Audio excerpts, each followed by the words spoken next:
Hello. Thank you for joining me once again. I am reading The Children of the Law of One and the Lost Teachings of Atlantis by Jon Peniel. We are in chapter 15, and this is part 2. Thank you for everyone who has been listening, and thank you to all the new subscribers. I am very, very grateful. And thank you for all the old subscribers who have shared and brought in the new subscribers. So thank you to you as well. And without further ado, we're going to continue the reading of the Children of the Law of the One, and we are on page 236 at the part of the nestling and the nest. So let's get started. The nestling and the nest. For someone who has decided to become a true teacher and dedicate their life to helping others, a spiritual environment is important for their early development stages. Just as a baby needs care, nurturing, and a loving environment to develop properly, so does the neophyte. Also, just as you would not send an infant out into the world alone, unprepared to deal with it, a novice student, nor any but an initiate really, should not be sent out into the world alone during their spiritual infancy. Why? True teachers can't be influenced by any outside sources. They cannot be influenced by anything or anybody other than God, their hierarchical superiors. Again, why? Because internally, they are directly attached to and dependent only on God and give or outflow to all else. True teachers thus radiate the universal spirit. An ancient affirmation relating to this is, I am positive to all things, except the absolute to which I am negative. So rather than being affected by anything else, a true teacher influences and affects everything else. They're like the suns that shine and affect all things within their sphere of influence. They cannot be extinguished, moved, nor even darkened by dark planets or the dark void of space itself. But such is not yet the case with a novice or even an elder. It is possible for them to be negatively influenced and harmed by forces of darkness in various ways. And, like lions waiting for their prey to leave their young unprotected, the dark side is eagerly waiting to pounce on those who would dare to become bearers of the light. Having an out-of-body experience without proper preparation and protection is just one example. It can lead to possession. Also, the uninitiated student is still learning many things and developing powers, but doesn't yet have the wisdom to properly use those powers. The student monk can thus be like a loaded gun in the hands of a child, and while not likely, there is the most remote possibility of doing harm to others. When I was a student monk, one of my fellow monks unleashed some powerful forces while dabbling. Here is the story. We had been training in the science magic involved with the elements of water, air, fire, etc., and subsequently training in the expansion of the powers of our mind and concentration. But we were not supposed to experiment with these things without supervision. I had noticed that one of my fellow monks, Ishkari, was not at morning group meditation.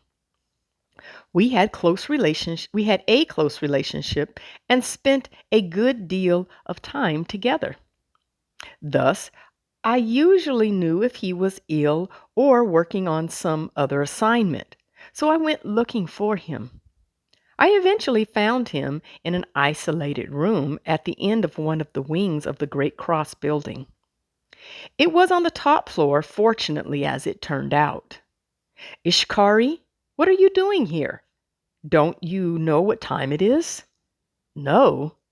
I totally lost track of time. But I have some amazing progress, Peniel. Watch this. He had been playing with the elements of air. He'd become so obsessed with it, he seemed a bit crazed. My inner voice was cringing. Suddenly, I felt a slight breeze blow by me. Objects in the room, like the pages of books, and tapestries began to flap as the breeze increased. I don't think you should be doing this, I said, as the hackles on my neck bristled in the ever growing wind. He ignored me. He was deep in concentration, entranced. The wind was getting very strong, blowing in a circular motion around the room, like an indoor tornado. Heavy objects, like chairs, were beginning to be blown over. Lamps and books were flying around the room. The wind was so strong. Fortunately, I was in the center, or I would have been struck. Stop this now. Still, he ignored me. I felt myself being pulled into a vacuum or suction created by the wind in the center of the room, and I dropped to the ground. Just then, the roof of the building flew off, spinning up into the sky along with most of the contents of the room. He stopped suddenly, and so did the wind. But he wasn't upset about what he had done. He had a grin on his face. He was quite proud of himself. See? I didn't know what to say. It wasn't that the event was so remarkable. I had seen more amazing things by then. But his attitude and lack of caring, they frightened and shocked me. Ishkari never again came to group meditations. He preferred to stay to himself. He was denied any more training in science magic, and not long after, he was asked to leave. He had failed the test of having power and not using it. There is more to the story, but to summarize, through his selfish separate self, he was seduced by the dark forces. I always remembered that message I got from my inner voice, the cringing feeling, and it served me time and time again in the future. It infallibly lets me know the real truth, even when logic and all other appearances seem to say otherwise. Anyway, you get the idea. It is best that students first be trained in a safe environment with supervision in order to grow strong in the light before they venture out to illuminate the darkness. Only when they are home, one with the all, will they be able to safely and positively affect those they come in contact with.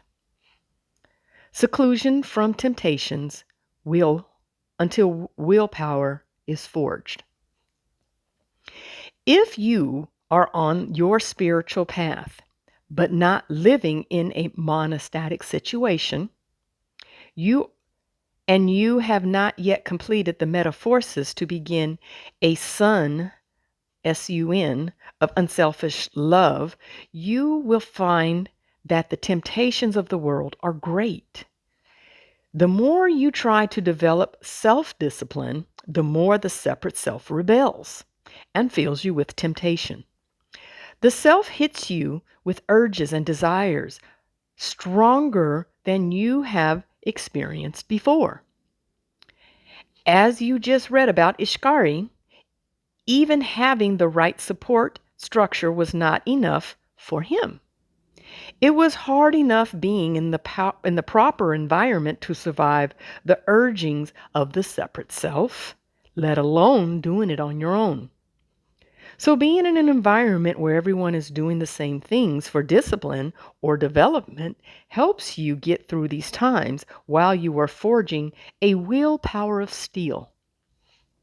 The other side of the coin is this: if you are living amongst regular selfish people, those who s- those whose separate selves have full control, you don't just have your own temptations to deal with. You will also find that the people around you who are not on a path of unselfish love will tend to hold you back. Old friends can both try and hold you back deliberately because they don't like what you're doing, and accidentally, just because they are a part of your past behavior patterns, you will tend to fall back into these patterns when they are around.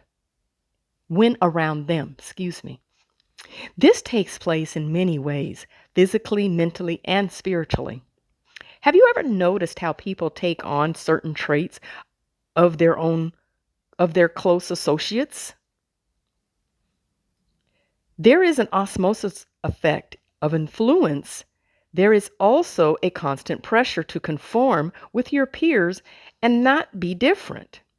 And when your friends, selfish separate self, realize that you are trying to transcend your own separate self, their selves will do everything they can to try to hold you down.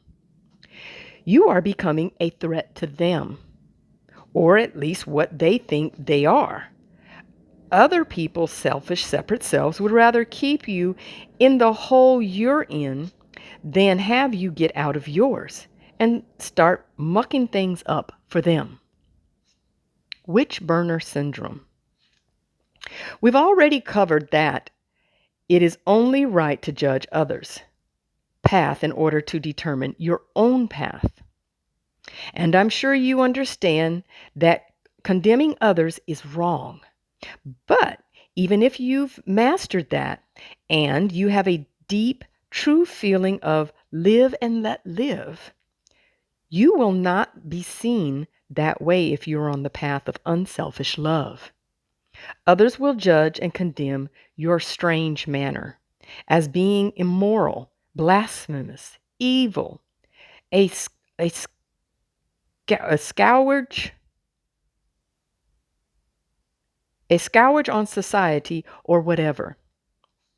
Some may set out to hurt you in minor ways or major ways. Even if they don't look at you this way in the present, seeds of condemnation can grow in a very clever, twisted sort of way. Here is a warning given to me by Vishnu. When you try to hold to the truth you found, just living your own beliefs quietly to yourself, even though you aren't hurting anyone, condemning others, or telling others how they should be, people will often still feel like you are condemning them. It is the natural reaction of their separate self. They may also twist things around and start thinking that you think that you are better than they are. Even if you are not condemning them, people may still become hostile as if you were, simply because you are living both your own truth and that your own truth that you have found. Because when you live truth, you shine it. And truth is a threat to their separate selves. So, their self will often create an illusion, a smokescreen, of feeling that you are judging and condemning them, when it is actually they who are condemning you. They do this at first as a defensive reaction, but later it can be used as a weapon.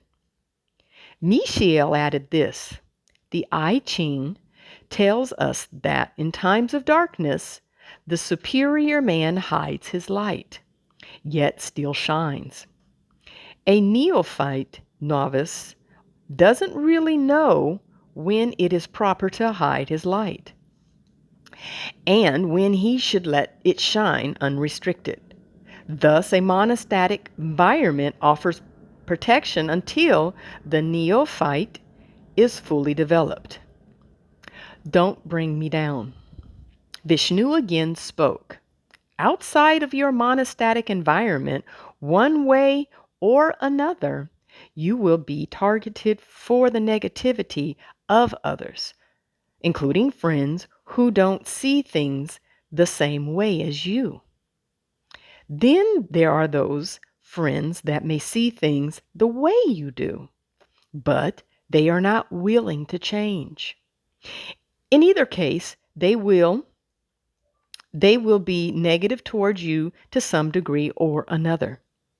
They will bring pressure to bear, and unless you have transcended your separate self, their negativity will affect you unless you do something to stop it. It can fan the flames of negativity in you and spread back to them. Have you not seen arguments which start when one person is negative and the other person is not at first? Hostility is infectious. Getting infected with hostility lowers the consciousness. Zayn cut in. This is like the tuning fork effect we spoke of earlier. Just as inner beings respond to inner being, the separate self responds at the same level of negative vibrations from another separate self. And if you have not transcended your own separate self, so as to be able to feel that in yourself without losing your balance, your inner composure, then you end up being mad or upset yourself. Then you start sending out more negativity physically, verbally, and physically, or in all three. And it builds and it grows. The same principle works in subtle ways too. Being around lower consciousness people holds your consciousness down unless you have become a light. Have you ever noticed children or friends who when they are alone behave one way, but when they get around a certain person or group, they behave differently? Yes, I have. But I've always ignored it or put it off to peer pressure, I said. True also. But what are the truths behind peer pressure? Ah, I said. So much more than meets the eye. Let go of your baggage until you're strong enough to carry it. During my first months at the monastery, once in a while I missed my old girlfriend whom I'd left behind. I told her what I was doing and asked her to come with me, but she would have nothing to do with it. To her, it was bad enough when I went through more subtle changes in my younger years prior to going to the monastery. She got angry any time I moved even a hair closer to unselfish love. I can still hear her scream at me in anger in later years after my enlightenment.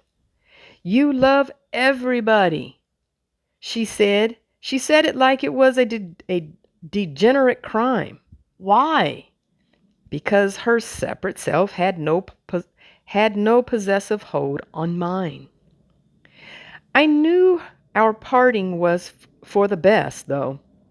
If it weren't for the monastery, and I hadn't succeeded in my suicide attempt, we'd probably still be seeing each other, on and off, driving each other crazy. And we'd still be arguing all the time. We weren't good for each other, and the relationship did neither of us any good, but we still had strong attachments to each other.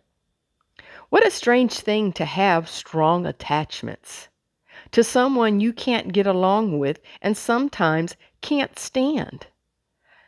I talked to Zayn about it one day when I was thinking about it and feeling depressed. His words cut through clear as a bell. When a seeker has thus taken responsibility for their life and accepted their responsibility to be one with and serve God, they must then recreate their life in a way that facilitates the change.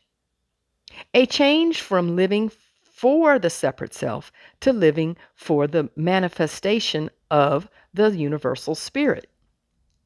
One element of this stage is letting go. They must leave behind their old self baggage along with their past. They must leave behind and replace old selfish, ornated programming and ideas.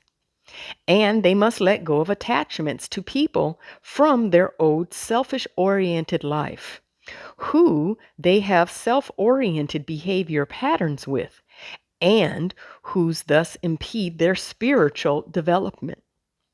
This is the same for friends and lovers. After one changes and is no longer subject to their own selfishness, then they can properly deal with such things, but only then. When we talk about letting go of an attachment to a person, it's not really the person we let go of. We don't mean to say you must cut off ties with someone in order to let go of a selfish attachment, unless it is an abusive relationship, extremely detrimental, involves mutual negative dependence, or is like an out of control addiction. Although it may be far easier, quicker, and better to just cut things off clean. But sometimes the easiest path is not the best, and often such selfish attachments take care of themselves anyway, as do oil and vinegar. All that can be definitely said is that we must lose ourselves selfish attachments. Unfortunately, the primary reason for existence of many relationships is only based on feeding off of the attention each person's selfish separate self receives from the other. This creates mutual or one-sided possessiveness, which in turn breeds all kinds of negative emotions depending on the changing tides of circumstances. This is especially true in intimate or romantic relationships. Also, hobbies, interests, or ideas were perhaps once held in common. But as people change, so do interest and ideas. And then there is also karma to take into consideration. This one you speak of may be a soulmate, but her consciousness is not on the level of yours. And she is not willing to grow. And your consciousness and inner strength are not on the level of being up to the task of helping her. For now, at least. But sometimes when your paths take you in different directions, you should let go. You must let go.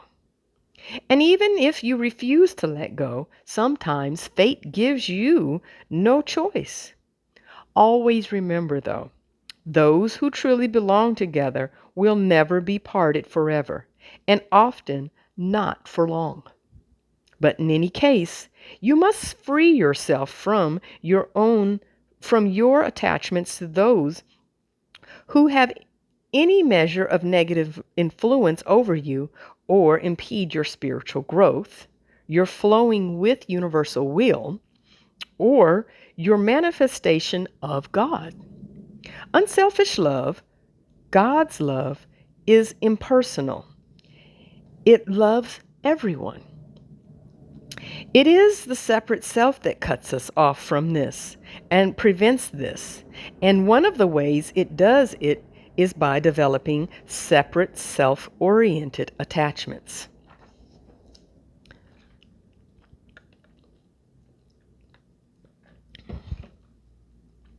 What do you mean? What do you mean that sometimes fate takes care of it? The universal law of vibration automatically creates changes of associates when you change. Remember our discussion with Gabriel.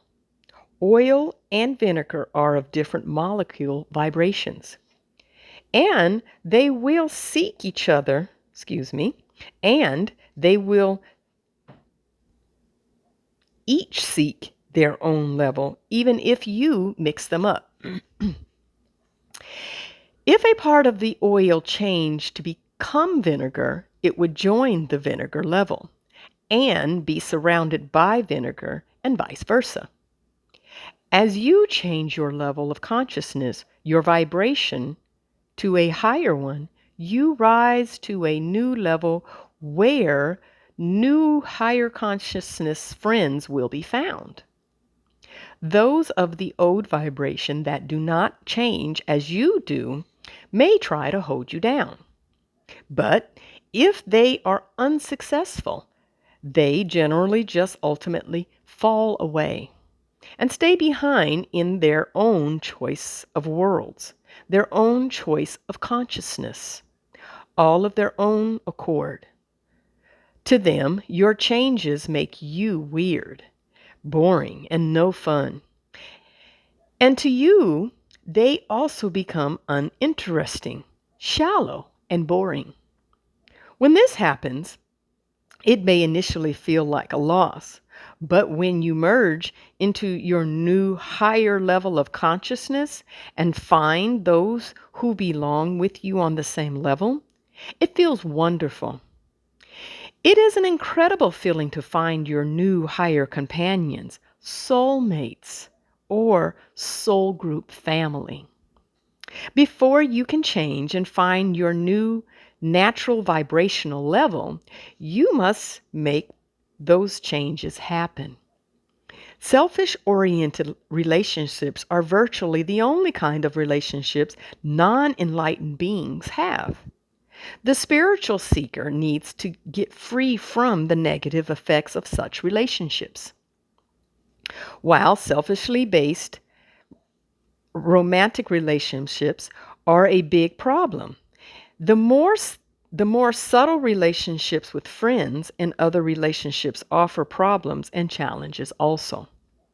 Like what? The spiritual seeker who wants to change as rapidly as possible should stop wasting any time. And if part of that wasting time is hanging out with people who are friends whose direction in life is self centered rather than universal or spiritual, regardless of how nice or harmless things seem to be, then you are slowing yourself down and even maybe condemning yourself. People have established patterns of behavior in the relationships based on complex interactions between the selfish, separate selves who are involved. For the seeker, these behaviors patterns are negative side trips off the main spiritual path. I'm not sure what you mean exactly. Could you be more specific? You know what I mean. Diversions, selfish highs, making small talk, playing or watching games, pursuing mutual selfish interests, doing business, whatever.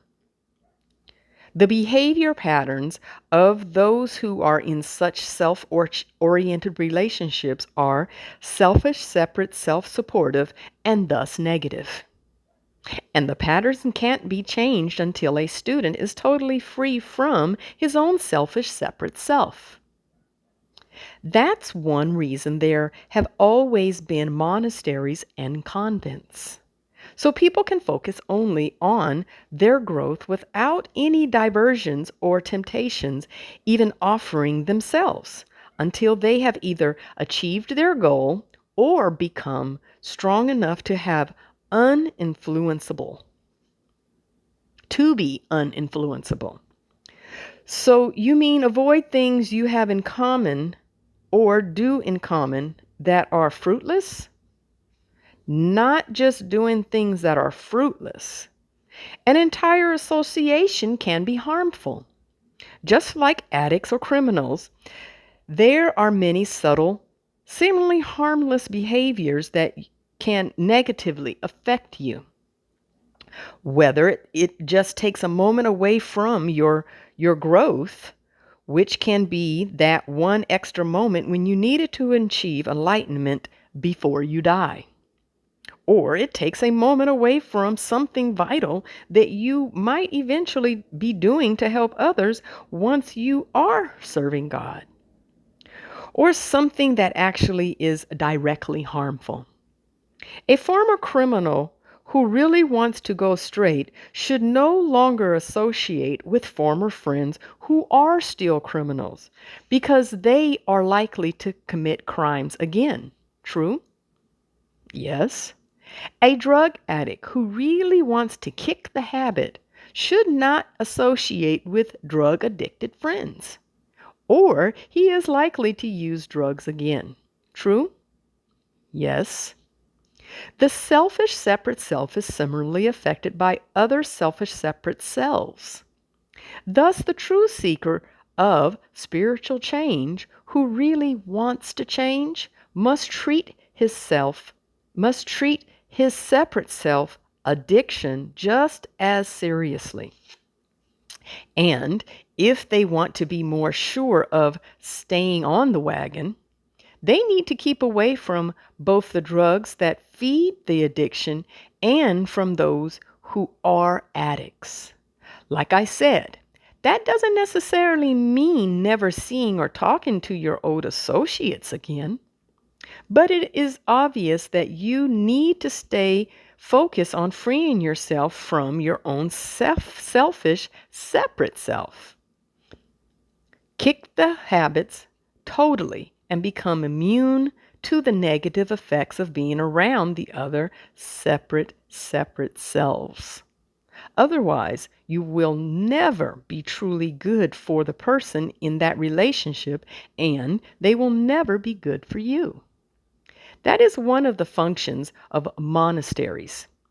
But it could also be fulfilled by one or more friends who are on the same path, or at least going in a similar direction as you. Things will be changing in the future, and you will have to find new ways to accomplish helping people with this sort of thing without our monastery or possibly any monastery. What? It is not time. Let me go on. Just remember this. Whether you have a traditional monastery or not, it is vital for the serious spiritual seeker and student who wishes to grow as fast as possible to find associates who are not part of their selfish attachments or selfish addictive past. Instead, they should surround themselves or primarily associate with people who have a similar spiritual orientation and and whose company is spiritually supportive. This is very important because again, at this early stage of beginning to change, the outside influences of one's associates have a great effect, and thus people need monasteries, spiritual communities, or at least friends and associates on the same path. I'll scratch your separate self if you scratch mine. But leaving people behind, what if those you need? What of those who need you? Who you could have helped if you stayed with them, or at least stayed in touch. I have regrets over this. My old friends are hurt. My family hates me for abandoning my mother while she was sick. Does she have no one to care for her? No, she does. We weren't really associating anyway because she didn't like my girlfriend, and she told me to get rid of my girlfriend or get out of the house when I was 16 years old. And she has her brothers and sisters that take care of her. What is wrong with her? Something called shingles. It is like sores along the spine, and the doctor said it is emotionally stimulated. Ah, and why did she get sick? I think it was to keep me there. She has a powerful mind, but there was also one of my friends who he was so close he almost came with me here. Yet he is not here. Why? His girlfriend got pregnant and convinced him to stay, proving my point, it seems. But what if I could have helped him still? First, listen to me now. This is vital for you to understand and remember. Until you transcend your separate self, even if you are not being negatively affected by those around you, you will not be of any real aid to any of them or anyone. Because with your separate self in control, your thoughts, words, and actions will tend to feed and feed off of the separate self of others as your separate self strives to survive. Your only real chance to help your mother, your friends is to change yourself first.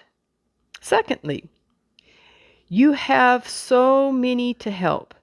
You must care as much about a stranger as much as your closest friend. Why is a stranger any less important than your friends or relatives? Or your drinking buddies, fishing buddies, bridge club, or whomever? We are all identical children of the one God, all just as important as any other.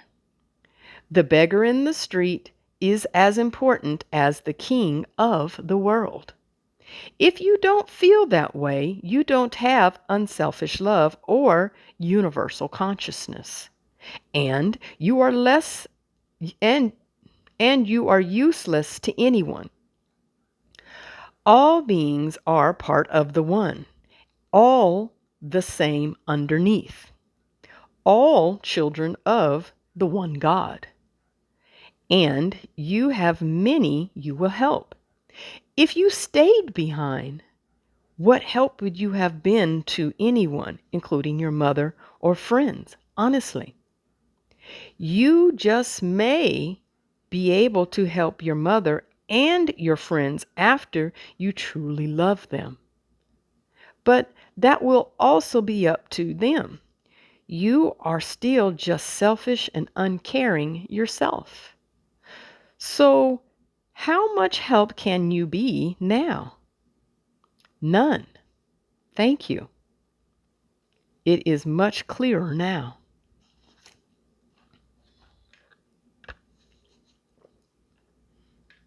So the teachings advised those who seek the oneness with the universal spirit to place themselves in a monastic community where they can nurture and develop in spirit.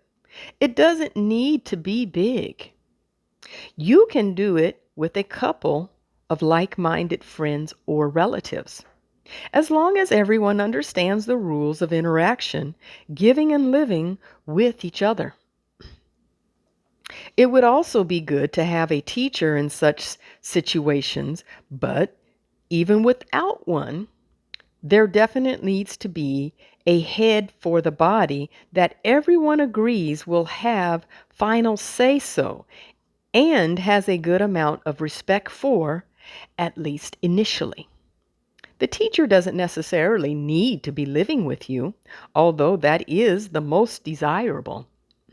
But you must have a teacher that everyone agrees has greater insight than their own and has the respect to give direction and input to all members and to decide any disagreements if when they crop up. The most important thing is that each member approach each other member with total humility rather than defensiveness. One of the biggest problems the self creates to defeat growth is the ego trait of wanting to be right all the time, or at least having the appearance of being right. A person who is set on appearing right all the time actually creates a pattern in it which they are usually wrong most of the time. And worse, they don't even learn from their mistakes. But a person who doesn't care how they appear to others and has a humble attitude will eventually be right all the time.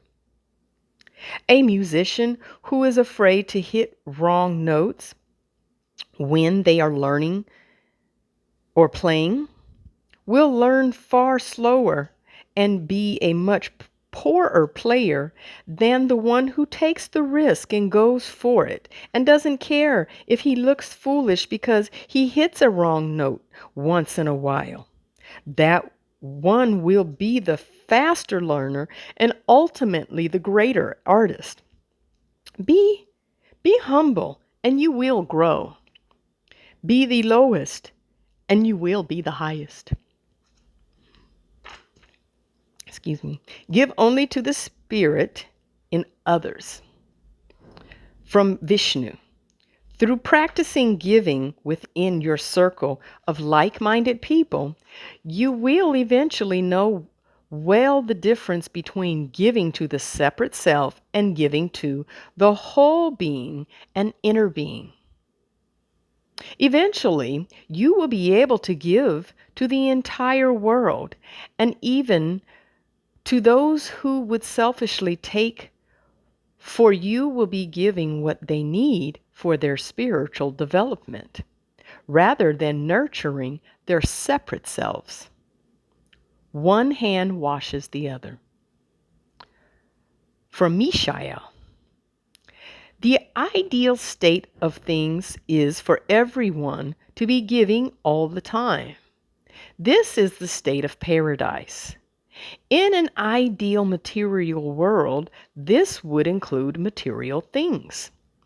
On the material plane, which indeed is part of the whole and should reflect universal harmony. Everyone has different talents and skills.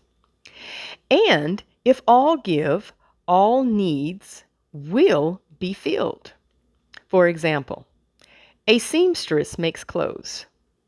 A shoemaker makes shoes. A carpenter carps, etc. In a world where everyone is giving, taking care of each other, it would work very simply. If the seamstress needs shoes, she gets them. If the shoemaker needs a house, it's built. If a carpenter needs clothes, they're made. No bargaining, a trade, no buying or selling, just giving, just unselfish love. This is the idea behind brotherly love and commune, commune, a communism, a commune. But communism doesn't work well for the ordinary people of the world. Do you know why? The same reason nothing works well. Selfishness. And with selfishness mixes with and with selfishness mixes with communism, it can be worse. When you take away the greed factor in making a living and put things on a level that all things are shared, people start putting out less effort. They do this for a couple of reasons. Number one, they know they will get taken care of regardless of how much they contribute. Number two, they know that regardless of how much they contribute, they won't get any more than a share in everyone's prosperity. How sad. Done properly, by unselfishly loving beings, such a thing would increase the wealth, beauty, and creativity of an entire society beyond anything that's been known. What else is what else is our monastery but this? But the selfish separate self will always prevent that as long as it is in control. And as we have seen by the communist governments that were controlled by selfish separate selves, they would cheat and destroy it all anyway.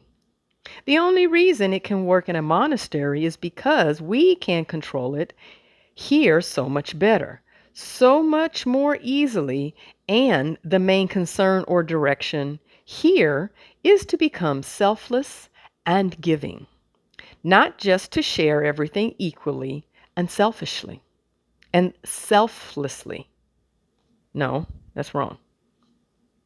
Read that over. The only reason it can work in a monastery is because we can control it here so much better, so much more easily, and the main concern or direction here is to become selfless and giving, not just to share everything equally and selfishly.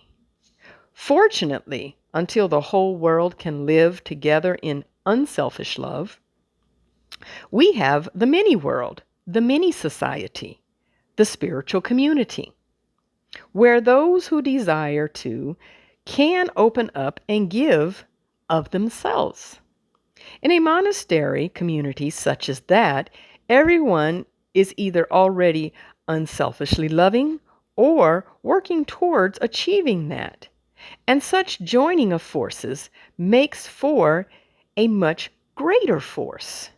Of course, even in our own monastery, we must stay vigilant and occasionally must root out the, the chasties, the lazy, who would selfishly take advantage of our brotherly love, but overall, it is the greatest way of living. This quote from the I Ching is a favorite of mine regarding the essence of the spiritual community or monastery. What is required is that we unite with others in order that all may be complement and aid for another through holding together. But such holding together calls for a central figure around whom other persons may unite. If a man has recognized the necessity for union and does not feel strong enough to function as the center, it is his duty to become a member of some other organic fellowship. There have been many sorts of alternative communities formed over the years. Communities with a strong spiritual foundation and leadership are the ones that stand the test of time. Those that don't have a strong spiritual leadership usually disintegrate entirely or partially, with the members withdrawing from each other into their separate spaces, holding bitter feelings. There will eventually come a time when everyone will be unselfishly loving and one with the universal one. Then there will be no need for leaders or teachers, and government will come from within. But in a spiritual community, at this stage of consciousness evolution, there is a definite need for leadership. First, that problem of selfish people not carrying their own weight can affect and infect a monastery also. There needs to be a clear-sighted, well-respected leader in order to avoid leeches, corruption, and to ride the stragglers. For a community, having a good leader is like a good head on your shoulders. Leadership is necessary for coordination of the members' activities, somewhat like the way the mind coordinates the various functions of members of a physical body. Finally, an unselfishly loving leader or teacher can function as means of response and attunement to the universal consciousness, God, through the applications of devoted, unselfish love, the practice of bhakti yoga. This is a method by which the love the student has for the teacher tunes the student into the teacher's universal consciousness and thus raises the student's own consciousness. Besides the functions and purposes of the spiritual community we have thus far mentioned, there is also the advantage of the concentrated, combined power you have when people unite. Great things can be accomplished when we work as one. Alone, we can accomplish little compared to that which we can do together. Whenever two or more are gathered together in His name. New Monastasm, fellowship in the New World. As I started out saying in the beginning of this chapter, times change. Our monastery in Tibet is destroyed, and many teachers, students, and householders have been murdered. We need monasteries, but in these times there is danger that any small true spiritual movement in which people live together in a monastic fashion will simply be labeled a cult, demonized, attacked, and destroyed. Such labeling and harassment can even happen just because it doesn't fit in with the ever more closely monitored norm of behavior. So, regarding new monasteries, it cannot be just as it was, perhaps in the future, after the great changes, but not now. On a side note, fortunately, the great changes are coming. The prophecies, including the desecration of the land of the teachers, have come to pass, and more prophecies are still being fulfilled.